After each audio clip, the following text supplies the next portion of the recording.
ನಮಸ್ಕಾರ. ಇವತ್ತು ನಾನೊಂದು ಮ್ಯೂಚುವಲ್ ಫಂಡಿನ ಬಗೆಗೆ ಮಾತಾಡ್ತಾ ಇದ್ದೇನೆ. ನಂಬಲಿಕ್ಕೆ ಅಸಾಧ್ಯವಾದಂಥ ಪ್ರಾಫಿಟ್ ಬಂದಿದೆ.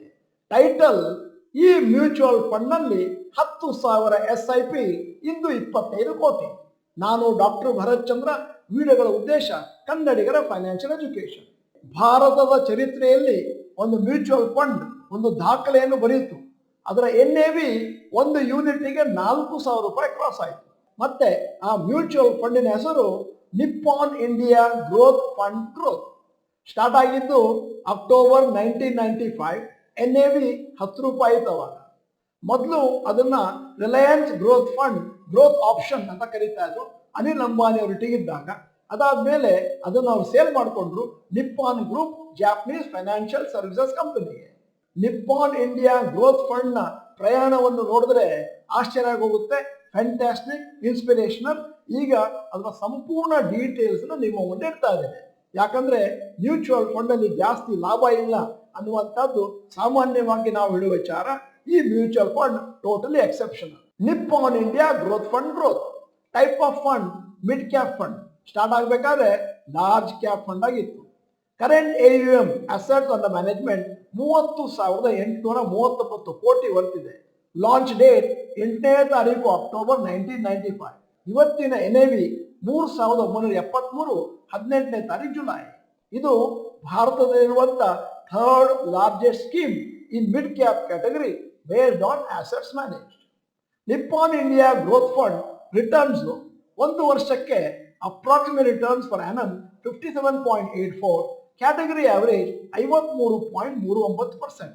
ಕ್ಯಾಟಗರಿ ಆವರೇಜ್ ಅಂತಂದ್ರೆ ಬೆಂಚ್ ಮಾರ್ಕ್ ಇಂಡೆಕ್ಸ್. 2 ವರ್ಷಕ್ಕೆ 41.91%, 37.31 ಕ್ಯಾಟಗರಿ ಆವರೇಜ್. 3 ವರ್ಷಕ್ಕೆ 28.43% ರಿಟರ್ನ್ಸ್ ಕೊಟ್ಟಿದೆ ಪರ್ ಆನಮ್ ಮತ್ತು 24.41 ಕ್ಯಾಟಗರಿ ಆವರೇಜ್.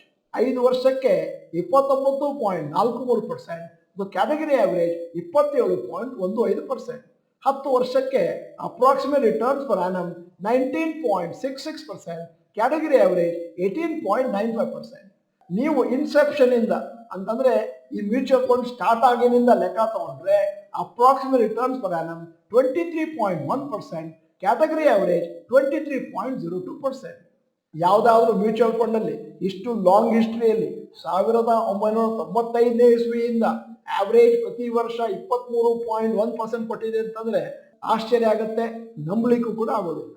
ಈಗ value of investment in Nippon India growth fund since inception, ಮೊದಲನೇ ದಿವಸ ಹಣ ಹಾಕಿದವರಿಗೆ 1,000 ರೂಪಾಯಿ ಲಾಂಚ್ ಟೈಮ್ನಲ್ಲಿ ಹಾಕಿದ್ರೆ ಇವತ್ತು 4 ಲಕ್ಷ, 10,000 ಹಾಕಿದ್ರೆ 40 ಲಕ್ಷ, 1 ಲಕ್ಷ ಅವತ್ತೇನಾದ್ರು ಹಾಕಿದ್ರೆ ಇವತ್ತು 4 ಕೋಟಿ.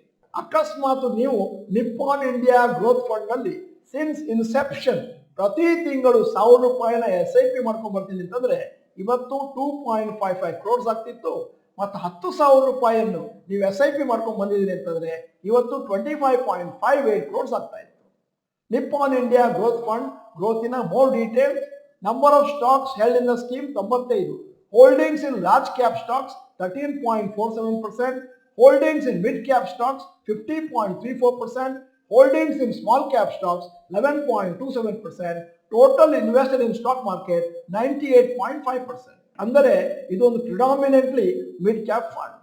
Nippon India growth fund yearly performance: 2014ರಲ್ಲಿ yearly returns 54.87%, Nifty mid cap 150 index ನಲ್ಲಿ 62.67 ಬಂದಿತ್ತು ಪರ್ಸೆಂಟು. ಮತ್ತೆ ಮ್ಯೂಚುವಲ್ ಫಂಡ್ ವರ್ಸಸ್ ಇಂಡೆಕ್ಸ್ ನಲ್ಲಿ ಜಾಸ್ತಿ ಬಂದಿದೆ, ಆ ವರ್ಷ ಮ್ಯೂಚುವಲ್ ಫಂಡ್ ಅಲ್ಲಿ ಕಮ್ಮಿ ಬಂದಿತ್ತು. 2015ರಲ್ಲಿ ಇಯರ್ಲಿ ರಿಟರ್ನ್ ಕಮ್ಮಿ ಆಯಿತು 6.35% ಮತ್ತು ಇಂಡೆಕ್ಸ್ ನಲ್ಲಿ ಜಾಸ್ತಿ ಬಂತು. 2016ರಲ್ಲಿ 3.51% ಮಾತ್ರ ಬಂತು ರಿಟರ್ನ್ಸ್ ಈ ಮ್ಯೂಚುವಲ್ ಫಂಡ್ ಅಲ್ಲಿ ಮತ್ತು ಇಂಡೆಕ್ಸ್ ಅಲ್ಲಿ ಜಾಸ್ತಿ ಬಂತು. 2017ನಲ್ಲಿ ನಿಪ್ಪಾನ್ ಇಂಡಿಯಾ ಗ್ರೋತ್ ಫಂಡ್ ಅಲ್ಲಿ 44.22% ರಿಟರ್ನ್ಸ್ ಬಂತು ಆ ಒಂದು ಪರ್ಟಿಕ್ಯುಲರ್ ಇಯರ್ ನಲ್ಲಿ. ಆದ್ರೆ ನಿಫ್ಟಿ ಮಿಡ್ ಕ್ಯಾಪ್ 150 ಇಂಡೆಕ್ಸ್ ಅಲ್ಲಿ 55.73% ರಿಟರ್ನ್ಸ್ ಬಂದಿತ್ತು, ಇಂಡೆಕ್ಸ್ ನಲ್ಲಿ ಜಾಸ್ತಿ ರಿಟರ್ನ್ಸ್ ಬಂದಿತ್ತು. 2018ನಲ್ಲಿ yearly return -10.9%, Nifty mid cap 150 index -12.62% ಆಗಿತ್ತು. ಮ್ಯೂಚುವಲ್ ಫಂಡ್ ಅಲ್ಲಿ ಜಾಸ್ತಿ ರಿಟರ್ನ್ ಬಂದಿತ್ತು ವೆನ್ ಕಂಪೇರ್ ಟು ಇಂಡೆಕ್ಸ್. 2019ರಲ್ಲಿ ಕೂಡ ಮ್ಯೂಚುವಲ್ ಫಂಡ್ ಅಲ್ಲಿ ಜಾಸ್ತಿ ರಿಟರ್ನ್ಸ್ ಬಂತು 6.78%. ಮತ್ತೆ 2020ರಲ್ಲಿ ಕೂಡ 22.05% ರಿಟರ್ನ್ಸ್ ಬಂತು, ಇಂಡೆಕ್ಸ್ ನಲ್ಲಿ ಜಾಸ್ತಿ ಬಂತು. 2021ರಲ್ಲಿ ಇಯರ್ಲಿ ರಿಟರ್ನ್ಸ್ 46.46% ಬಂತು. ನಿಫ್ಟಿ ಮಿಡ್ ಕ್ಯಾಪ್ 150 ಇಂಡೆಕ್ಸ್ ಅಲ್ಲಿ 48.16% ಬಂತು. ಇಂಡೆಕ್ಸ್ ನಲ್ಲಿ ಜಾಸ್ತಿ ರಿಟರ್ನ್ಸ್, ಮ್ಯೂಚುವಲ್ ಫಂಡ್ ಅಲ್ಲಿ ಕಮ್ಮಿ ರಿಟರ್ನ್ಸ್. ಇದನ್ನ ನಾನು ಯಾಕೆ ಕಂಪೇರ್ ಮಾಡ್ತೀನಿ ಅಂತಂದ್ರೆ ಇದಕ್ಕೆ ಬೆಂಚ್ ಮಾರ್ಕ್ ಅಂತ ಕರೀತಾರೆ. ಅಂದ್ರೆ ನಿಫ್ಟಿ ಮಿಡ್ ಕ್ಯಾಪ್ 150 ಇಂಡೆಕ್ಸ್ ನಲ್ಲೇ ಇಷ್ಟು ಬರಬೇಕಾದ್ರೆ ಈ ಸ್ಟಾಕಿಗೆ ಜಾಸ್ತಿ ಬರಬೇಕಾಗಿತ್ತು, ಆದ್ರೆ ಹಲವು ಬಾರಿ ಈ ಸ್ಟಾಕ್ ಅಲ್ಲಿ ಕಮ್ಮಿ ಬಂದಿದೆ. ಅರ್ಥ ಏನು ಅಂತಂದ್ರೆ ಇಷ್ಟು ಕಮ್ಮಿ ರಿಟರ್ನ್ಸ್ ಬಂದ ಮೇಲೆ ಕೂಡ ನಮಗೆ ಇಷ್ಟು ಲಾಭ ಬಂದಿದೆ ಅಂತಂದ್ರೆ ನೀವು ಲೆಕ್ಕ ಹಾಕೊಳ್ಳಿ. ಸರಿಯಾಗಿ ಮ್ಯೂಚುವಲ್ ಫಂಡ್ಗಳಲ್ಲಿ ಬೆಂಚ್ ಮಾರ್ಕ್ ತರ ಬಂದಿದ್ರೆ ಬಹುಶಃ ಲಾಭವನ್ನು ಲೆಕ್ಕ ಹಾಕ್ಲಿಕ್ಕೆ ಆಗ್ತಿರ್ಲಿಲ್ಲ. ಮತ್ತೆ 2022ರಲ್ಲಿ 5.81 ಮಾತ್ರ ಕೊಟ್ಟಿದೆ. ನಿಫ್ಟಿ ಮಿಡ್ ಕ್ಯಾಪ್ 150 ಇಂಡೆಕ್ಸ್ 3.91, ಅಂದ್ರೆ ಮ್ಯೂಚುವಲ್ ಫಂಡ್ ಅಲ್ಲಿ ಜಾಸ್ತಿ ರಿಟರ್ನ್ಸ್. 2023ರಲ್ಲಿ yearly returns Nippon India growth fund growth 48.61% ಮತ್ತು ನಿಫ್ಟಿ ಮಿಡ್ ಕ್ಯಾಪ್ 150 ಇಂಡೆಕ್ಸ್ ಅಲ್ಲಿ 44.61%. ಇಲ್ಲಿ mutual fund bench mark index ಗಿಂತ ಜಾಸ್ತಿ ಕೊಟ್ಟಿದೆ. 2024ರಲ್ಲಿ ಕ್ವಶನ್ ಮಾರ್ಕ್ ಹಾಕಿದ್ದೇನೆ, ಯಾಕಂದ್ರೆ ಡಿಸೆಂಬರ್ 31ನೇ ತಾರೀಕು ಲೆಕ್ಕ ಹಾಕಿ ನೋಡ್ಬೇಕಾಗುತ್ತೆ. ನಿಮಗೆ ಸಾರಾಂಶ ಹೇಳಬೇಕು ಅಂತಂದ್ರೆ ಈ ಮ್ಯೂಚುವಲ್ ಫಂಡ್ ಅಲ್ಲಿ 4 times out of 10 years mutual fund ಅಲ್ಲಿ ಜಾಸ್ತಿ ಬಂದಿದೆ, ಇಂಡೆಕ್ಸ್ ಅಲ್ಲಿ ಕಮ್ಮಿ ಬಂದಿದೆ.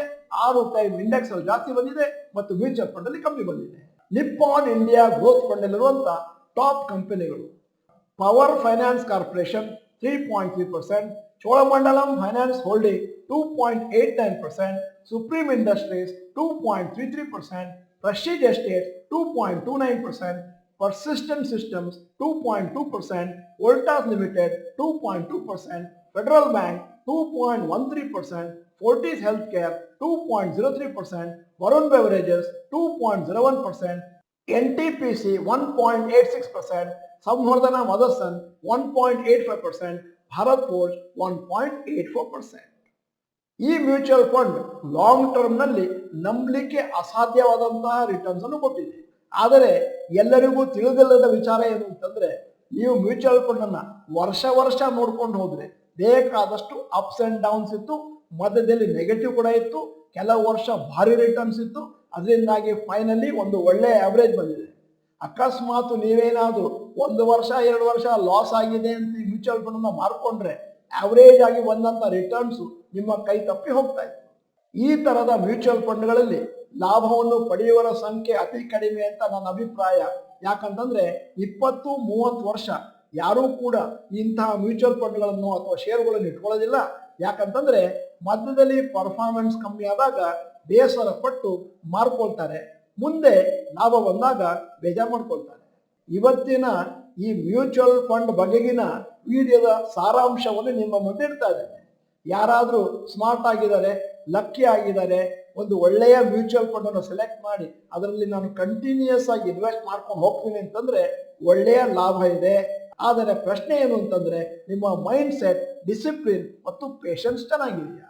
ವಿಡಿಯೋದ ಕೊನೆಯಲ್ಲಿ ಇವತ್ತಿನ ವಿಡಿಯೋಗೆ ಸಂಬಂಧಪಟ್ಟ ಹಾಗೆ ಒಂದು ಪ್ರಶ್ನೆ ಕೇಳ್ತಾ ಇದ್ದೀನಿ.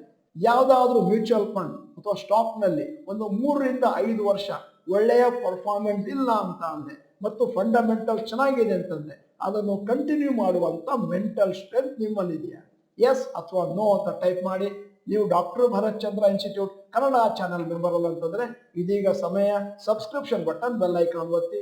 ವಿಡಿಯೋ ಚೆನ್ನಾಗಿದ್ರೆ ಲೈಕ್ ಬಟನ್ ಒತ್ತುವುದನ್ನು ಮರಿಬೇಡಿ. ವಿಡಿಯೋನ ನಿಮ್ಮ ಎಲ್ಲಾ ಸ್ನೇಹಿತರಿಗೂ ಫಾರ್ವರ್ಡ್ ಮಾಡಿ. ವಿಡಿಯೋನ ಸಂಪೂರ್ಣವಾಗಿ ನೋಡಿದ್ದಕ್ಕೆ ಧನ್ಯವಾದಗಳು. ನಮಸ್ಕಾರ.